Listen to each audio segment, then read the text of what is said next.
நாடு முழுவதும் உள்ள அனைத்து பெட்ரோல் பங்குகளிலும் போதுமான அளவு பெட்ரோல் மற்றும் டீசல் கிடைக்கிறது.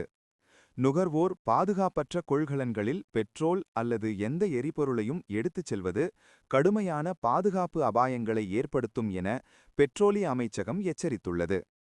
இதுகுறித்து பெட்ரோலிய அமைச்சகம் வெளியிட்ட அறிக்கையில், நாடு முழுவதும் உள்ள அனைத்து பெட்ரோல் பங்குகளிலும் போதுமான அளவு பெட்ரோல் மற்றும் டீசல் கிடைக்கிறது.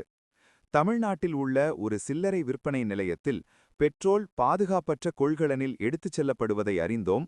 இது பாதுகாப்பற்றது. நுகர்வோர் பாதுகாப்பற்ற கொள்கலன்களில் பெட்ரோல் அல்லது எந்த எரிபொருளையும் எடுத்துச் செல்லவோ அல்லது சேமிக்கவோ கூடாது என்று அறிவுறுத்தப்படுகிறார்கள். ஏனெனில் இது கடுமையான பாதுகாப்பு அபாயங்களை ஏற்படுத்துகிறது. இந்த சம்பவம் நடந்த பெட்ரோல் பங்க் செயல்பாடு இடைநிறுத்தப்பட்டுள்ளதுடன் தகுந்த நடவடிக்கையும் எடுக்கப்பட்டுள்ளது. எரிபொருள் விநியோகிக்கும் போது பாதுகாப்பு வழிகாட்டுதல்களை கண்டிப்பாக பின்பற்றுமாறு அனைத்து சில்லறை விற்பனை நிலையங்கள் மற்றும் டீலர்களுக்கும் அறிவுறுத்தப்பட்டுள்ளது.